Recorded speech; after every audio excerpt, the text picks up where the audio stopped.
how my family fled the guillotine. You've heard of the French Revolution, but what about the people who had to flee the guillotine? This is the story of how my family did just that. It all starts with my ancestor, Jean Nicolas Vignon.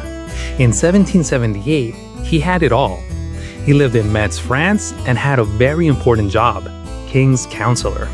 This wasn't just a fancy title, he was a high-ranking official in the king's government, part of the old political regime. He had a wife, Anne Gertrude Galadriz, and 3 young daughters.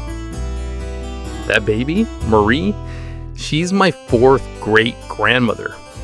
Their future looked perfect. But then it wasn't.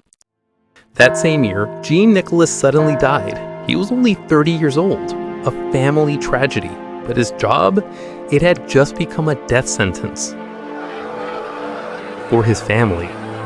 Because 11 years later, the French Revolution exploded. At first, it was chaos, but then it became the reign of terror.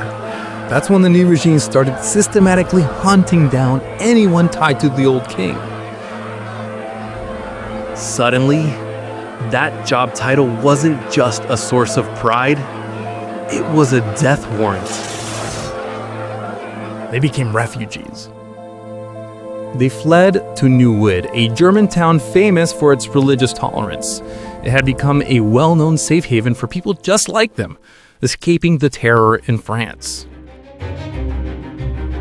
But the danger wasn't over. The new French Republic started expanding its territory, and in 1797, the French army swept into the Rhineland, turning the very region of Neuwied into a zone of intense conflict and occupation. The war they had fled had violently caught up with them. Through all this turmoil, Anne and her daughters remained safe, enduring the chaos around them. They had survived the revolution, the flight, and now living in a land under invasion. They turned that town into their new home for good. They never went back. The 3 daughters married and built new lives in Germany. Their mother, Anne, lived the rest of her life as an exile, dying in Neuwied in 1822. My 4th great-grandmother, she grew up a refugee and married Martin Stein, a local German schoolmaster in 1807, and they had 5 children. So, a father's death, a mother's courage, and an escape from a revolution, that's the story of how that French branch of my family became German. And it's the reason I'm here to tell it.